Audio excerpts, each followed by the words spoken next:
Hello, friends, and welcome to the first of the Waking Up the Tools lunchtime chats.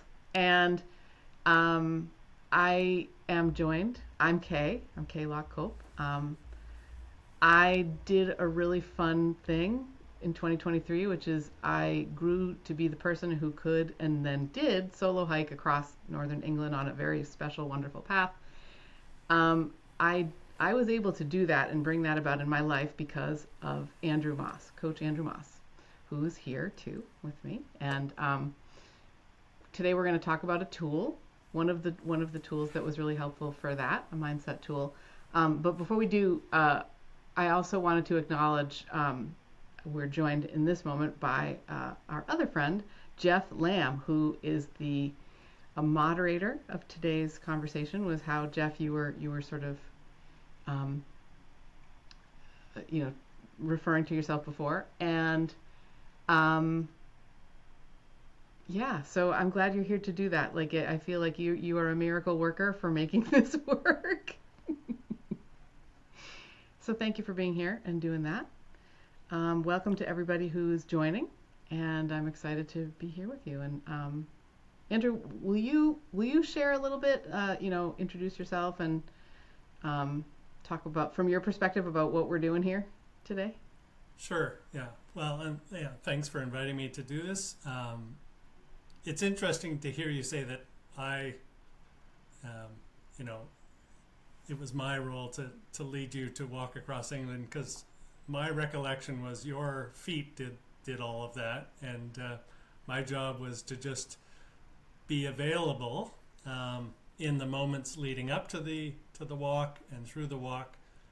Anytime you were getting caught up in your own thoughts, and but your feet did all the walking, and your heart was there doing taking it all in. So just want to acknowledge that this was your journey, and it's always, as a coach, such an honor to witness what people are capable of that we work with.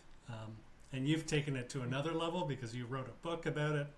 And now we're, kind of coming full circle to share your learnings and your experience with other people who can take these and hopefully put them to use in their own lives in some kind of impactful way. So it's an honor to be here. And it's also kind of a unique situation because we're sort of sponsoring this event with the company that I've just joined as the CEO, which is Pathfinders. And Pathfinders is a platform where we're really trying to help inspire people to do good work in the world by sharing the stories of those who already are, and then also supporting those who want to take inspiration and turn it into action and impact into the world. And Kay, you're one of those people because we realize that when we talk about impact in the world, a lot of people defer to things like climate change and environmental protections and poverty and all the important issues that are facing the planet and society. But it's been my understanding for quite a while now that if we don't help people feel better and do better and be better in their own individual lives, none of those other solutions can be possible. It's our human involvement that has led to the problems we have right now, and it will be our human transformation that will lead to the solutions. So we're really excited to include, the stories of people that are helping other people feel better, do better, be better in their own lives. That is part of our mission with Pathfinders, is to share those stories. So it's exciting to help amplify your work and the work that you've done through your own experience, and to share that with other people. Wow, thank you. I love. I mean, ever since I've learned about Pathfinders as an entity, I've been very curious, and every time I go in with curiosity to the website, even I find something new, that some new community or some new person that is doing real good in the world, and it is really fun and a great honor to be considered among these folks. And I think you're right. It's about the way that these big problems that we have and challenges that we have get solved is by each of us, you know, doing what we would naturally do in the best way possible, and feeling the connections. And I think that's one of the things that Pathfinders is really wonderful at. So, yeah, and you referenced the book. So the reason that these are called Waking Up the Tools is because of the book the memoir that I wrote about my experience training and doing the hike, especially because for folks who are watching who might not know this, in 2011 I lost the ability to walk more than a few steps, and I needed a wheelchair whenever I left the house. I would have used one in the house, but it's not a big enough house. So like I would have needed to navigate stairs, and that wasn't happening with a wheelchair. So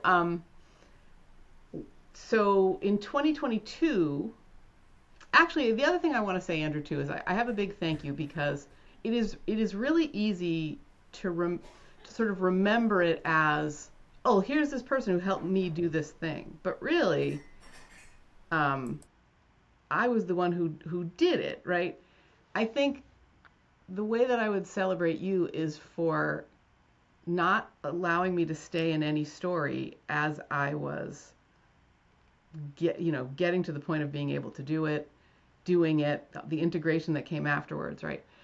And that, I think it's an important thing to highlight, is that a good coach helps someone conceive of what they themselves would enjoy doing or trying, kind of helping them be on an adventure that means a lot to them personally.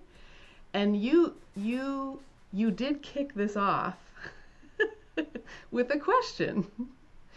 And the question was, well, Kay, how do you want to feel in a year? And you asked it in spring of 2022. And I remember just being like, I was so proud of and if I look back, I was really proud of myself for not running away from that question.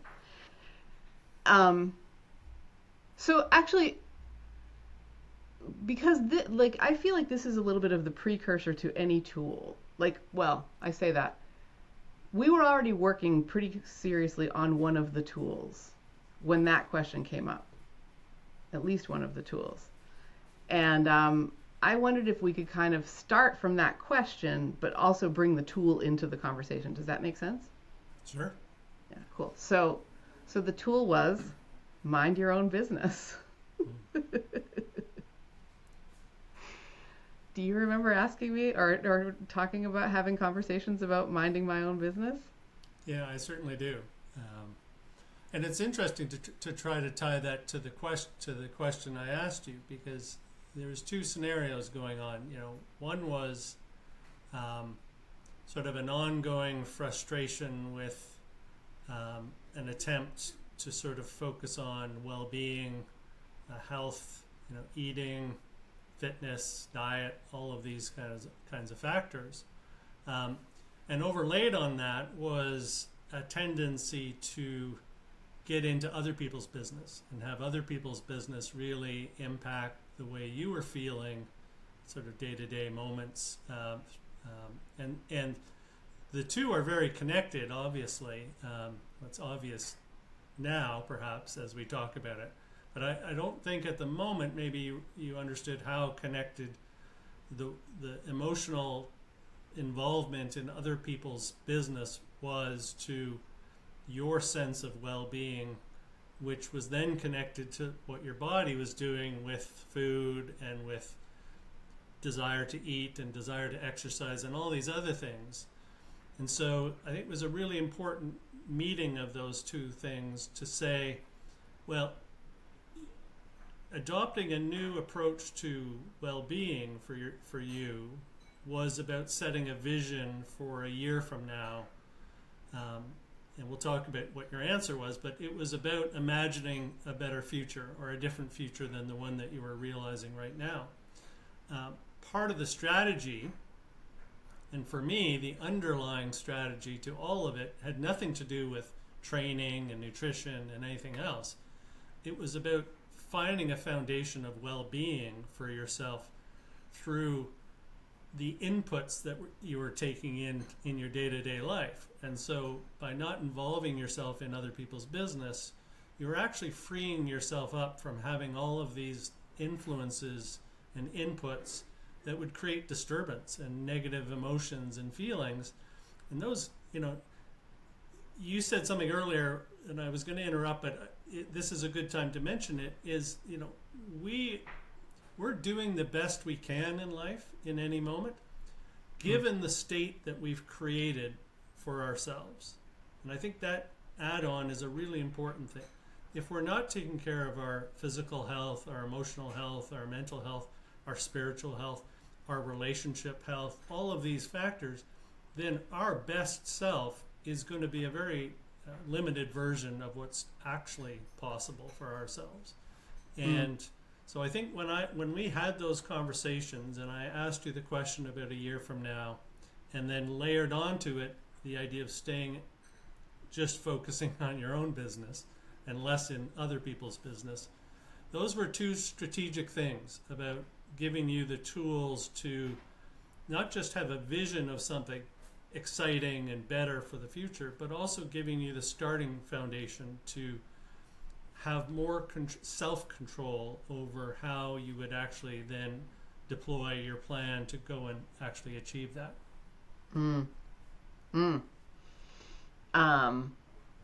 It's really interesting hearing you talk about all, like, it for me. What comes up is all of the meta that's going on. I think right, because in coaching, what we're really doing is we're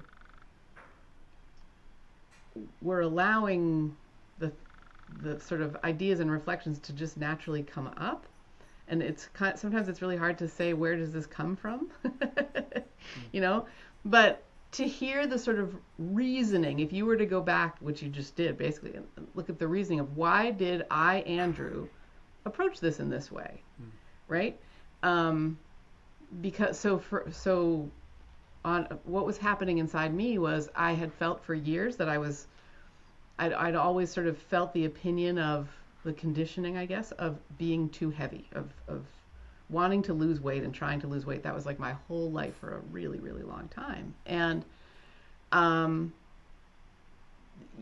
so what you did so beautifully with that question was gave me a way to think about something to reach for that would naturally have the effect of helping me feel fitter, and ultimately it did help with weight loss. But by the time I got to that point and realized that, like, that wasn't even my focus anymore. Like, it had become a much, much bigger focus and realization of where were these messages coming that I was too heavy, and and could I make a choice? And in fact, I felt that I could make a choice about how I responded to those messages from my world. Ultimately, and I think this really, just to sort of mix it or overlay it again with the idea of minding my own business, came the realization that when even sometimes it still happened after the trek, there have been times where I've been really going through something, or something really upsetting or disturbing has happened in the world, in myself, and immediately my thoughts go back to, oh boy, you're really looking in the mirror, you're really heavy. Oh wow. And now I don't run for the, ice cream in the freezer anymore as I used to do.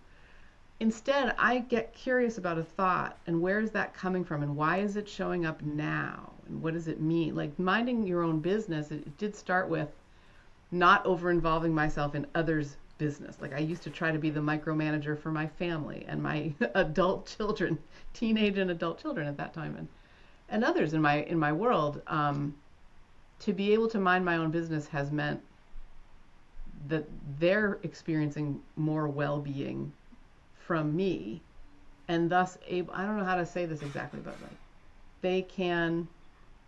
there's a space created for them to envision something for themselves, because I'm not trying to tell them anymore. I'm minding my own business. That's exciting. Yeah, I mean, Look, a lot of what we're going to talk about in the discussion of the tools, a lot of it points back to the same general idea, and I do want to say, like, none of these are uniquely my ideas, but these are learnings that I've had in my own life and through my coaching life, that I've learned how to apply to other people and learn how to assess a situation that a client is going through, and go into my toolbox and figure out which tool at which time. But a lot of these, I'd say the vast majority of them, are tools I've used on myself at different stages. And they all point back to the same general idea, which is this idea that, like, we are not our thoughts. And this is pulled straight from an important book called The Untethered Soul, an important book in my life. But, it's that we are not our thoughts. We're just the witness to our thoughts. And in creating that separation, we can see that we actually have a choice when we can observe something that's separate from ourselves. We actually have a choice in what to do with that. And, the idea of minding your own business is there's two aspects to that little saying. One is, let's mind our own business, in the sense of, let's be mindful of our business in terms of our thoughts, our feelings, our emotions, and the ones that we want and the ones that we just want to let float on by and do nothing about them.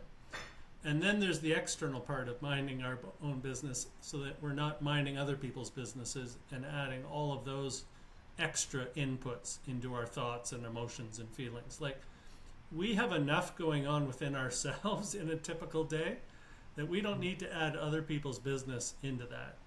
And when we can focus on our own well-being and focus on our own choices of thoughts and feelings and emotions that we want to entertain, and those that we just want to let go of or not even do anything about, then we actually create a foundation for creating any of the other kinds of change or progress or achievement that we're looking for.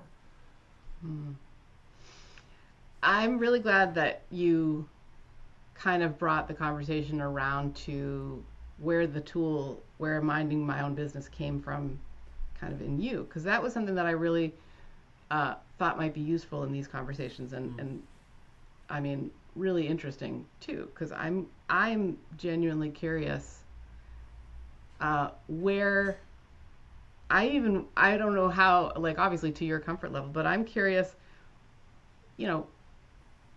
do you have a memory, or is there an instance of, like, where you had to learn that lesson, or where you did learn that lesson even if you didn't know it at the time? Or do you know what I mean? Oh yeah, and I knew it.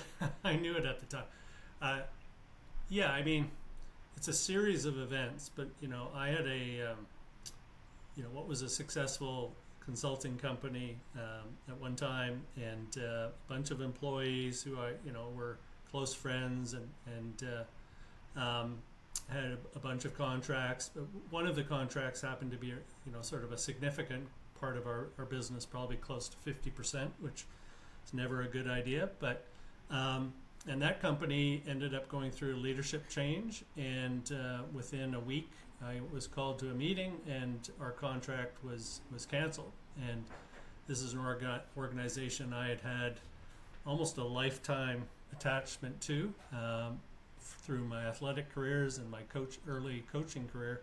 So it was a devastating moment, and it meant I had to let go of a bunch of employees, and it caused a lot of disruption in my family life because there was a lot of pressure put on to our family financially as a result.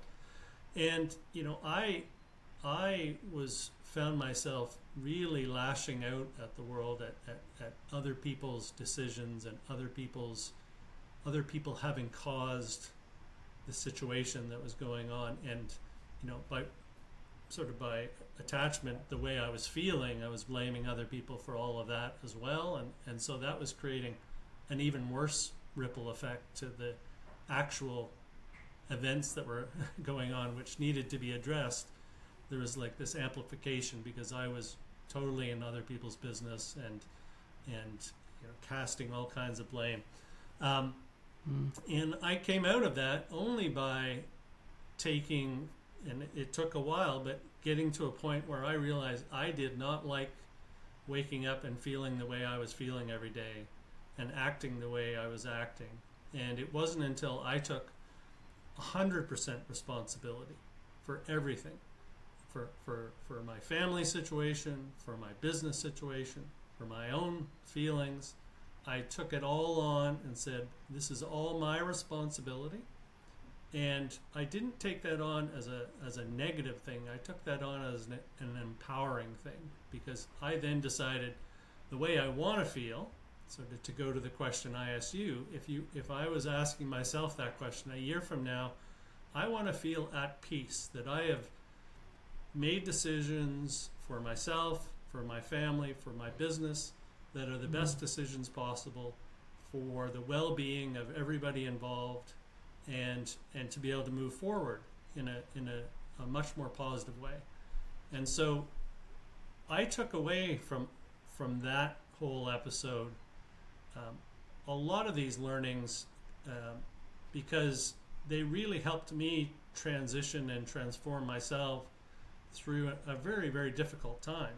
And the one thing and I said this before, but the one thing I give myself credit for is once I learn a lesson, I'm pretty good about then just adopting it and sort of upgrading my operating system to start living that way. So I try not to need to relearn the same mistakes over and over again.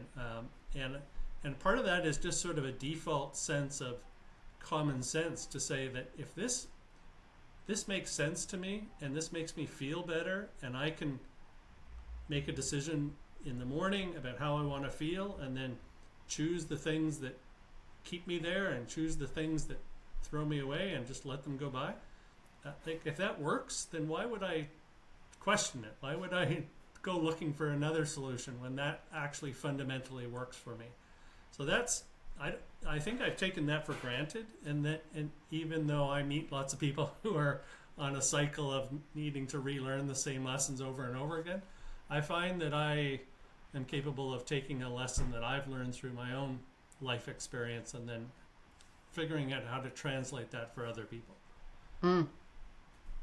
Yeah, I love that. I think it's interesting because our sort of coaching partnership really was probably more like 18 months or something like that, because we were already, before you even asked the question, we'd already been kind of working together for about 6 or 7 months, something like that. And when I look back on my notes, when I look back on, kind of the messaging conversations that we'd had during those times, I remember having this thought actually while I was in England on the hike. Like, these are the same lessons again and again, and just expressing gratitude to you for the patience for sitting with someone until they really become ingrained on a certain level. And then I've sort of envisioned it as almost like a spiral of growth, where sometimes I'll end up at the same point relative to other moments where I've experienced that, but now I have a different level of learning, and again, right? And I think that's what coaching really can be, is just a kind, patient space where there's also some, in your words, I love this language, accountability and responsibility and ownership of, what you'd like to create. Yeah. So just to kind of to shift a little bit, Can I just add something to that? Because you actually just sparked something that I hadn't ever really connected the dots on, which is, when I started my coaching career, I was a swimming coach, and so I was working with athletes, all kinds of different ages and abilities. And there was a very famous Canadian swimming coach by the name of Howard Furby, who was from Vancouver, and he had this famous quote that if the learner hasn't learned, the teacher hasn't taught.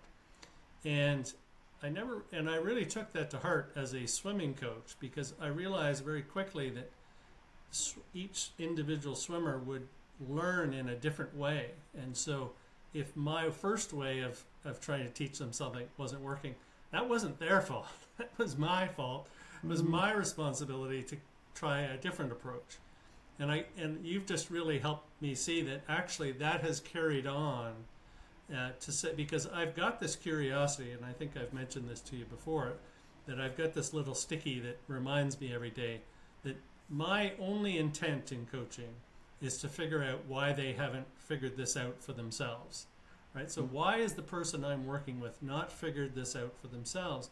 And if that's the case, and if it's repeatedly the case, that's my responsibility to find a different angle, a different approach, a different tool to help them figure this out for themselves, because that's the only way it actually sticks for people. It's not me telling you the answer, it's you finding the answer, and I can just provide some different approaches and tools. And you're right, some of the time I'm just kind of putting a different outfit on the same core idea, so it feels different or it has a slightly different angle to it, but it's fundamentally pointing back to the same thing. Mm. Mm. And I think part of the brilliance of that is the playfulness that you bring. Like, so I think I want to, help a viewer kind of come along in the story just a little bit, and then reference a very specific facet of minding my own business, the tool. So we'd been working together, and the work was really about like how might feeling better inside help me mind my own business. So the question, well, okay, how do you want to feel in a year, came up, and the response that I had was, once I had really just kind of let it sit in my heart, was I would like to feel fit and ready to walk a particular path in England called the Coast to Coast Path. It was really, we keep calling it a walk. It was a hike. Taken all together, the ascent and descent on the coast to coast, on the 192 miles of the Coast to Coast walk, is Mount Everest, up Mount Everest and back down, if you do the whole thing. And I'm like, wow. So anyway, the reason I wanted to do it is because of a wonderful author named James Herriot, whose first memoir was called All Creatures Great and Small. I'd been reading that from the time that I was probably about 10 years old. I've read it dozens of times at this point. It's delightful. And the idea of being able to be in Yorkshire, which is where James Herriot worked and lived as an adult, as a veterinarian, was so exciting to me, and just got back to my love of nature and the things that I'd kind of forgotten about, or that had gotten covered up, especially in the years where I wasn't able to walk and had some of the other kind of physical challenges that I have faced. And so I started, like, the next question that because this is the other thing, a great coach, and certainly you in particular is great at this, is being curious about who might, in my world, might be able to have some ideas on how might I be fit and ready to do it, right? So I'm now, the steps that you had invited me to take were never really the steps that and this is the whole point, I'm sure, the steps that I had thought I was going to need to take were not the ones in the end that I ever took or were effective, right? The ones that were effective were like, let's make some connections among your world in terms of, like, are there healthcare providers? Are there people that you know who are, for example, well-being coaches or massage therapists, or these are the physical therapists? These are the people that I went to and said, what do you think I need to be able to do this? And the answers were never what I was expecting, which was lots of fun. And in the meantime, I was growing to, not with perfection, but certainly I was getting better at minding my own business in terms of not spilling out my emotions onto my family or others when I was not feeling well. And one of the mechanisms that you helped me sort of in fact, you made for me, was a little Google form, which had some questions, right? It had some like check boxes for some of the habits I was creating in my life. I loved this. There, at the end of it, there was the question, what did I learn today? And I could go back, and I can. Sometimes I even do go back now. And for the 4 or 5 months or so that I was filling out that form nightly, I will go back and see what was the path here, you know what I mean? But my actual favorite, and the reason I went into it, even when I didn't really want to, I know what was you're going to because say. um you made a little o-meter for me. It was the minding my own business o-meter. I remember uh, that, and yeah. I could still pull up the graph that shows the progress. From being totally deep into other people's business to being sort of totally zen and just observing other people doing their stuff and having their experience and being an observer of it. And it was really cool for me to get to watch the sort of progress. And it wasn't like a straight line, definitely. It was much like the coast to coast trail. It was up days and down days, but the trend was always up and to the right. And, that was exciting to Mm. watch. I do want to also just kind of, for the audience, what you did brilliantly, without perhaps knowing it consciously, was you created a future state for yourselves that was not just a feeling state, but it was tied to a so that part of the vision, in the sense that you wanted to create a way of feeling so that you could do something that had deep meaning for you, Mm. right? And we talk about this a lot in coaching, that people say, well, I want to earn a lot of money, or I want to lose a lot of weight, or I want to do. It's like, well, why? What changes in your life when that's your reality?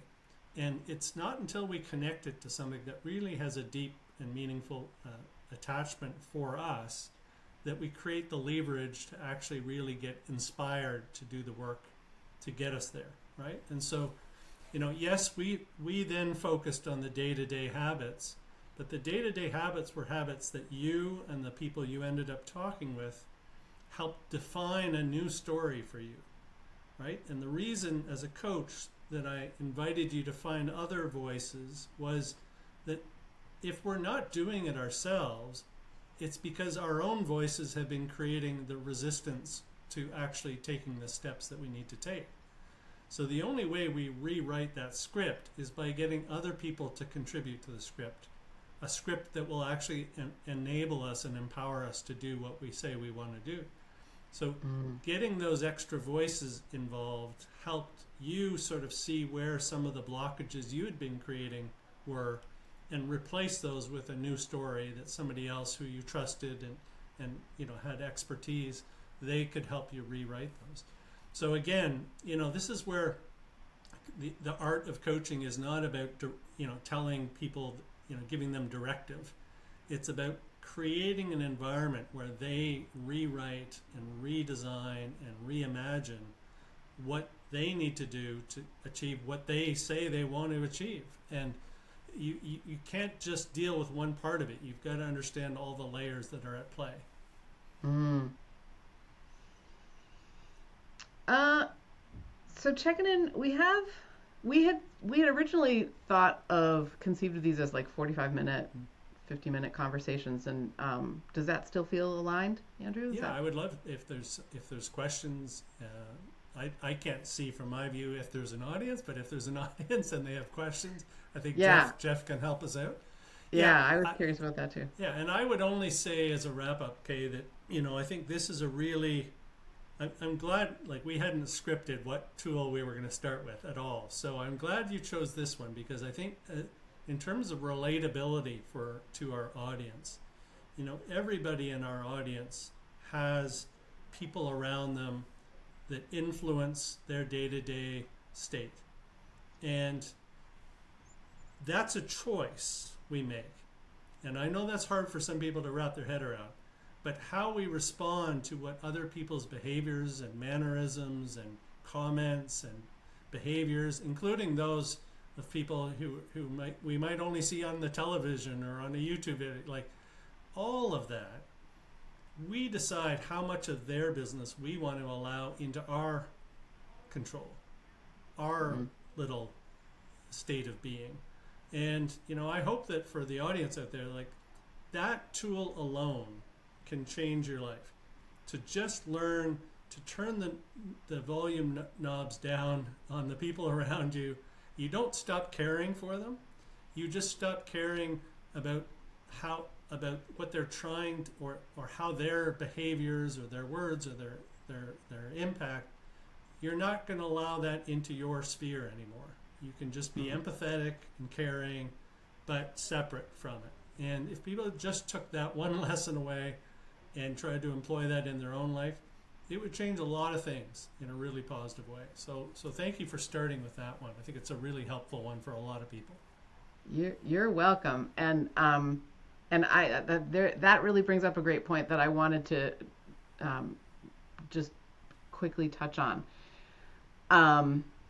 Because it really is about like letting go of this person is hurting me with what's coming in, right? And being curious and compassionate about what's going on for that person, that their energy is this, right? And that has been such a helpful, I mean, that helped me not, that helped me decide to live one day. I share about this in my book as well, but one of the big moments of this journey and of this partnership, coaching partnership, was there was a day that I was feeling so pushed off of my place because I didn't feel that I had the resources or the time that were mine to take. Wasn't giving myself that permission. And it just, I wanted to do this so badly, and I was just such a pull of suffering. And you helped me basically mind my own business and come up with the question to be curious about what someone in my world needed in order for me to be able to do this, to claim the resources, to take the time. And it got me out of myself. It made it so that I really was minding my own business because I could be okay in here being curious about what they needed. And then from that good place, help them support them on what they needed. And that meant that they could also be minding their own business. It's just this beautiful, so that like this, the reason I bring it up is because it can feel like small things, but they can add up to something really big. And when we can remember to be curious and compassionate, it's really helpful in here on such an important level. Yeah. And I only want to add to that by saying being curious and compassionate is, yes, it's an important human quality for all the people around us. It does not mean you have to get involved, though. It doesn't mean you have to try to fix them. It just means you need to understand that they're going through their own stuff and allowing them to do that and being supportive and maybe asking a very direct question that helps you figure out what they need from you to help them feel better, just so you can then bring that back into your own day-to-day choices of how you want to show up. That creates the separation and the boundary to take care of yourself while still adjusting as you need to help them get what they need to be better, right? So, I don't want to confuse this by saying be empathetic and curious about everybody around you and then get involved in all their stuff. It's a way of seeing that people are going through their own things. Everybody is. I remember during COVID, going in a coffee shop with my mask on and an older gentleman just yelling and screaming at me and calling me every name under the book. And I just remember feeling like a lot of empathy for, wow, I feel for you for what you're going through, to feel that you've got to lash out at the rest of the world for the way you're feeling about the experience you're having right now. But that was the extent of it. And then I just wished him a good day and took my coffee and off I went. And that's the balance, right? Because we have to care and be curious about what other people are going through, but we don't have to get involved in trying to fix it all. Yeah, and I'm really glad you said that. So I want to share one little piece of this. So when I asked, I was able to say, what do you need to support me in doing the things I'm inspired to do? And one of the things one of the needs that was received back was, I need, this person said, good communication with you about money. And so what we agreed to do, it was such a great thing to know because it took all the emotion out of it. We just planned that every week we would meet about money. and it was so, it was not an over involvement in somebody else's business. It was not like emoting so much with compassion. It was really like, okay, I understand what you need now, and let's do this about it. And then we could each continue doing the other things that we were doing to sort of live, and I could train, and etc. So yeah, thank you. That's an important note. There are 7 tools in the book, and there's an 8th one that I'm kind of thinking of as like it should be in there. It's probably in there somewhere, but it's not explicitly said. So uh, let's have 8. Let's plan for 8 conversations, right? Every other Thursday. No, sorry, not every other Thursday. The second Thursday of every month at noon Eastern is when we're kind of planning, when we've been planning these. And I think Andrew, how do you feel about what should people be doing between now and then? Like what could we invite? Yeah, well, I would actually just stay with one that we've talked about today. I think if the only thing, well, there was 2 key things that we did today. One was imagining a future state, not just from a feeling state initially, and then from that feeling state, what would that then enable you or empower you to be able to do differently than what you're doing today? So if you are to imagine the future feeling state, and Kay, we had you create 3 words, 3 feeling words to start every morning with that represented that future feeling state.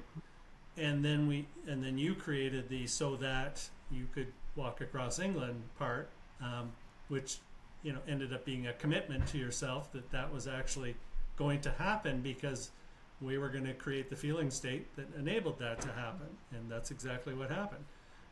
So that would be the first thing, is to imagine a future state a year from now where you feel a certain way and be specific for yourself, and then what would that then enable you to do?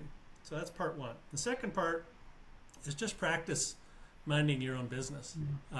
Literally, realize whose business you spend a lot of time in, and just sort of back out of that gradually or as quickly as feels possible.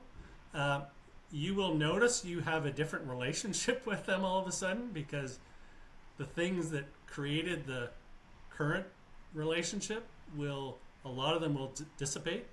And then, focus on your own business. Focus on choosing that feeling state that you're imagining from a year from now. Choose that every single day. Choose that as your starting point for every day, so that you then have a framework to then say, is this feeling I'm in, is this thought that I'm thinking serving that feeling state, or is it getting in the way or causing resistance? And then choose the things that you're going to entertain and let the rest of them go on by. So I think those are the 2 things building off of what we've talked about today, that if people tried those over the next month, they would have quite an amazing experience.